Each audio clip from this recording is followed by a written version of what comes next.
In this video, we will demonstrate the correct installation of a heavy-duty thick-walled sleeve expansion anchor. Intended for use in concrete, they should not be used in brickwork or blockwork.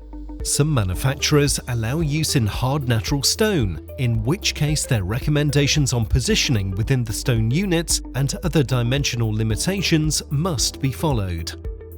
Ensure that the anchor to be installed is the exact type specified and carries a European Technical Assessment, or ETA. Refer to the manufacturer's instructions as detailed on the packaging and always wear the appropriate PPE. Make sure you have the correct tools for the installation, as shown here. Only use drill bits which carry the PGM mark of quality assurance. This will ensure that the drill bit diameter is manufactured to specified controlled dimension. Start by drilling the hole to the correct diameter and depth. The manufacturer's recommendations regarding close edge distances and anchor center spacing should always be followed. Thoroughly clean the hole by brushing and blowing to ensure that the drilling debris is removed from the hole. Tap the anchor through the fixture and into the hole until fully inserted.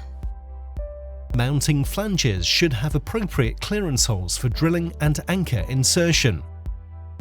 Tighten the nut or bolt to the manufacturer's specified torque to ensure that the required clamping force is exerted through the fixture and to protect the bolt material from being overstressed. A calibrated torque wrench should be used for all anchors. Always check the anchor for compliance. Drill to the correct diameter and depth. Blow and brush any remaining drilling debris out of the hole. Tap the anchor through the fixture and into the hole until fully inserted.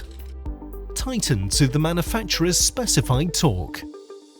This video is a guide only, so be sure to follow the manufacturer's instructions during installation. You can find more demonstrations just like this one on our website, the-cfa.co.uk, as well as method statements and technical advice and documentation.